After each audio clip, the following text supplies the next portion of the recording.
It's Friday, and I'm back with the next in our Fanzine Friday series. Today we're taking a look at Tempestuous Orifice #1 from 1982. Please stick around.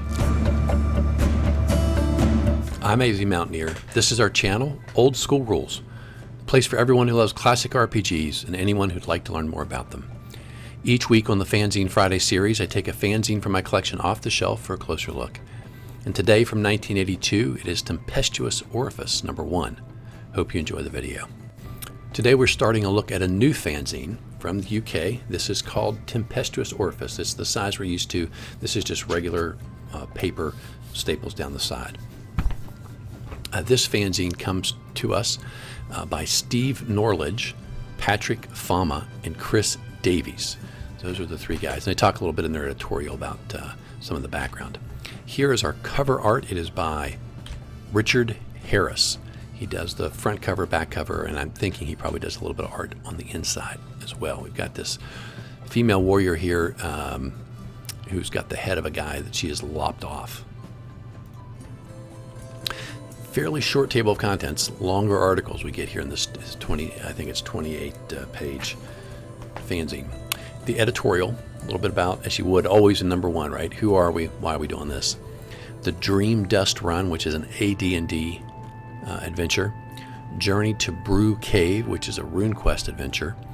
Well, Here Goes, which is an article giving us some ideas about alterations to the Dungeons & Dragons rules. And the Cult of the Fall, which is a cult for the Runequest campaign. As I mentioned, Steve Norledge, Patrick Fama, Chris Davies are the people who write the articles, and Richard Harris provides some art. In the editorial, they do the typical things where they start off by telling you a little bit about their background, and what they say is they discovered D&D in 1977.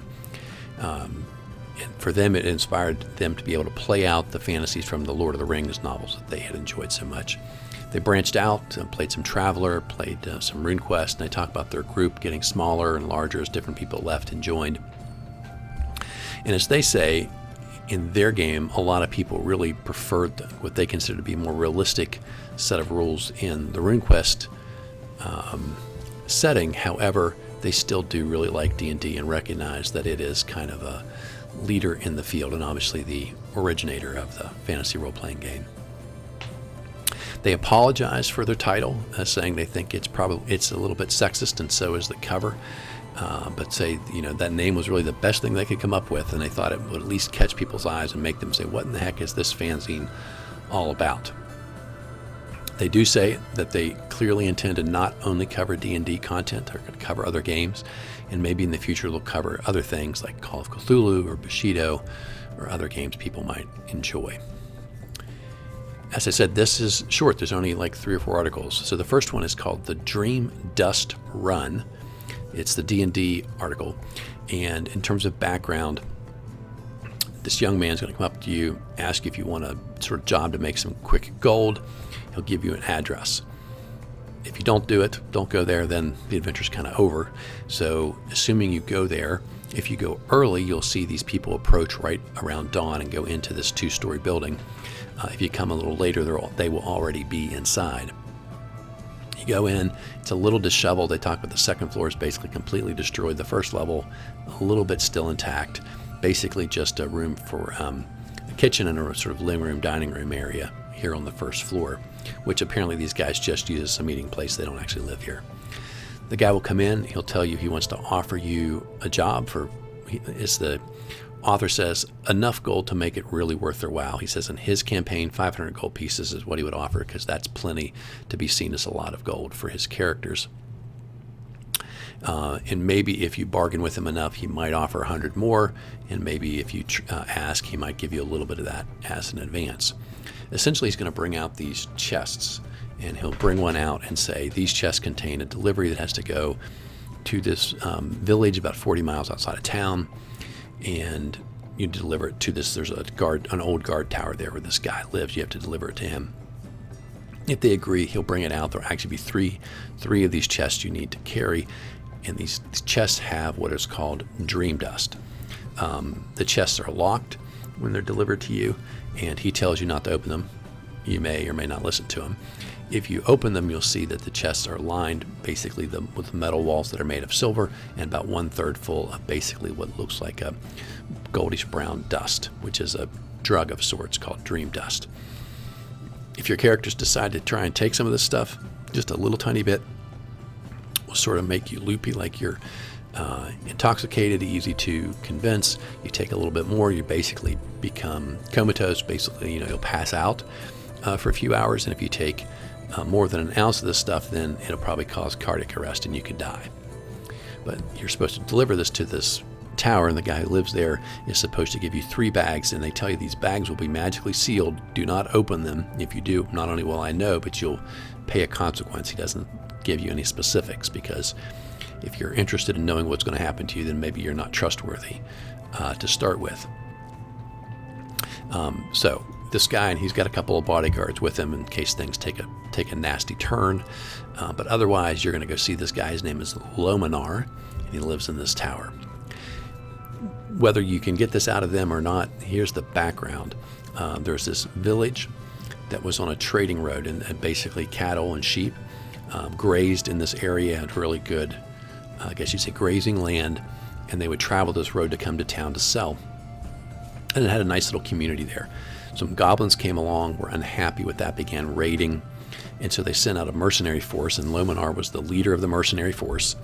They get into this big combat. The goblins come back with some wolves and dire wolves, and they're led by a werewolf leader. And Lominar in this big battle kills the werewolf, but the werewolf is in his human form, an evil cleric. He casts a curse and says Lominar will be followed by these wolves and their offspring forever until he dies. And so every night the wolves would come out and attack. So eventually the village basically becomes abandoned because no one wants to live like that.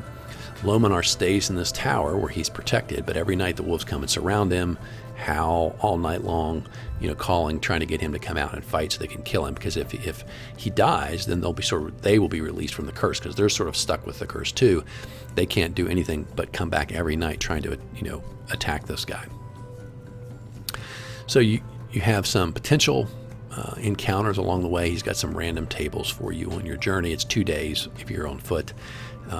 So you can have some random encounters during the day. You might find just some animals like deer or fox running around. You might find some boar or bear, which could be a fight if you're antagonistic, or they could move off.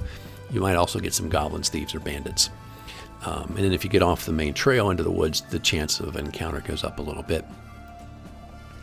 And then finally, when you get near the tower, it suggests that you want to make this sort of happen at dusk, so the wolves will just be coming out, so you'll be sort of in a rush to try and get inside.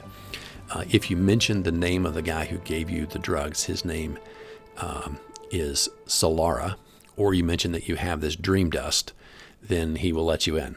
Otherwise, he's not sure whether he wants to let you in or not. So you get inside. It's basically an abandoned tower. It's in pretty bad shape. There's some stuff you can get into if you've got a curious sort who searches around. You might find some different rooms, but this guy's got some weird things going on. He's paranoid. He's sort of sleep deprived. He's a drug addict because this dream dust is like his constant companion because it lets him sort of drift off at night. They say if he's going through withdrawal, he can become sort of like a megalomaniac, and he expects everybody to give him all kinds of attention and deference and treat him like this great hero. So in any event, that's supposed to be an opportunity for some interesting role-playing with the party. Eventually, if you give him the dream dust, he will promise to pay you in the morning. He'll go off by himself in his secret room through a secret door in his secret chamber, his den where he hangs out and gets high. And then he'll refuse to pay. And you're going to have to kill him or severely injure him to get him to take you through the secret passages into a sort of inner sanctum where he keeps these bags. And the bags are basically just full of gems. They're not actually trapped in any way, although I would probably consider adding something like that to the bags, because otherwise it's a little easy for the parties to open them up and take the gems, because they're worth, I think, 1,000 gold pieces for each bag. Now, they also suggest, to make it interesting, to make this character, Solara, a potential ongoing character as well. So if you steal from him, he'll be part of maybe a thieves guild or some other group that will come hunting after you down the road. So that could be an interesting follow-up to this scenario as well. Like I said, mostly a little bit of combat. Maybe you figure out what's going on with the curse. Maybe you don't. Maybe you decide to end the curse by killing this guy, or some other way try to help the wolves out of the curse. If you get them released from the curse, they will be thankful and will actually follow your party around for a month, trying to protect the character within the party they think is responsible for freeing them of the curse, whether that's because you killed the guy or have had a cleric who could somehow get them released from the curse. But in any event, that also could be an interesting sort of follow-up, right, when you get these wolves following you around, which is not normal, a way to go through the world as an adventurer. So, short and sweet, kind of fun. I like this one. It's definitely, even with a lot of role-playing, not going to be much longer than a few hours. Here's the tower when you get there, a lot of which is basically destroyed or empty. Then we have a Runequest scenario called Journey to Broo Cave, and it's exactly what it sounds like. You've heard about these brew. You can see from the drawing on the map, which starts at the right and goes to the left, this is linear. You're going to go down this road, and the circles show you where you're going to get each day as you travel, and he's got 1 or 2 encounters that are just going to happen during the day. Some days actually don't have any encounters. That's the encounter for that particular day, but he tells you what's going to happen. Like halfway through the day, this is going to happen. Most of the encounters can go either way, right? Depending on how the characters role play, they could end up in combat. Most of the time they can avoid combat if they're not overly aggressive or insulting of people. And this one actually ends when you get to the bridge where there's a trollkin that you've got to meet. He's actually very nice. He is very well loved in the local town. If you attack him, it's a bad thing. He'll offer to let you come and stay there in the night. And he'll even let you go across his bridge without paying a toll, because you're going to go after the brew, who he does not like. He warns you not to go to the cave at night, and so you're basically supposed to spend the night with him before you cross the bridge. And that's the end of this, because he says, like, this is just the first part. There's more to come if people like it. So in that respect, I don't like this, because it's not a complete adventure. Obviously, you could finish it out yourself, but he clearly has more things in mind that he didn't share with us in this one, because it's a little too short. I don't mind the linear nature of the adventure in the sense of he's got, if you've got some pre-planned encounters, those are really probably, even though they're sort of random, I mean, they're going to happen as a DM. I think that's better than just a random roll of a random monster, because the encounters have some personality built into them, some particular guidance built into what's going to happen when the party meets them, none of which are consequential really to the ultimate end game here with the brew, and that's probably something that could be done a little better. But all in all, I like this one pretty well. Next, we have an article, Chris Davies. Here we go, and his general sense is, look, I like D&D, he said, but the rules could be better. One of his complaints, a lot of people who liked RuneQuest had this complaint, is that the combat is not realistic. I think Gygax would tell you it's not realistic by design, because it's not supposed to simulate real life. It's supposed to be a game. And combat already slows down the flow. And Gary made an intentional decision that this was enough specifics, right? The ideas of hit points and so forth. And so what he wants to talk about today is combat and how he makes it, he says, better. His big complaint that he wants to talk about today is that as you're losing hit points, like at full health, right, at full HP, you fight. And you fight exactly the same way without any penalty. You never get weaker or tired or anything until you get to 0, and then you just collapse. And he says, well, that's not realistic. As you're taking, even if hit points are sort of the ability to avoid serious damage, you're taking nicks and cuts, you're wearing out as your hit points get decreased, right? And so he wants to change the effects that you suffer as you go down in hit points. So at 3, and he says you got to be above sort of 20 hit points. It's a little, all this gets compressed too quickly. But he says, like, at 3/4 hit points, I want you to do 1 less point of damage because you can't swing as hard. Spellcasters have to take a little more energy, take an extra couple segments to cast their spells. And if you're wearing heavy armor, which he classifies as anything that's metal, your armor class gets worse by 1. Then when you get to half of your hit points, you have a -1 to hit, -2 on damage. Now the spells take 3 segments longer, and now the people with heavy armor, their armor class gets worse by 2, leather armor gets worse by 1. And so again, you're just sort of wearing down, you're moving a little slower, and that's going to be reflected. Now he says, again, you got to make these same rules apply to any opponents, whether those are human characters or monsters. And finally, when you get down to a quarter of your hit points, -2 to hit, -3 on damage, spellcasters take 6 segments longer, and the armor class penalties are 3 for heavy armor, 2 for leather, and 1 for someone who's not wearing any armor at all. And then so finally he says, when you get to the very end, if you have D8 or D10 as your hit die, when you get to the number of hit points plus the number of your level plus 3, so let's say you're a 7th level fighter. So when you get down to 10 hit points, and then if you roll a D6 or D4, it's your level plus 1. So let's say you're thief, 3rd level thief. So 3 plus 1 when you get down to 4 hit points, right? Whatever that is, that's your actual hit points. All the rest of it is the idea of sort of avoiding damage. Now we're down to your actual sort of like life points. And when you get hit in this hit point range, now you're going to take actual damage to your body. And he has a D100 chart he wants you to roll.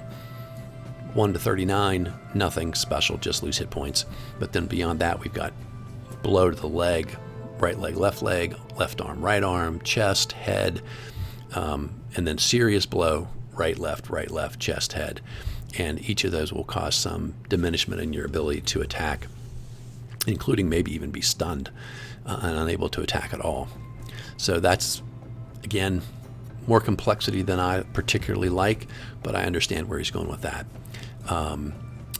Then the other thing that I really liked that he did here was when you die.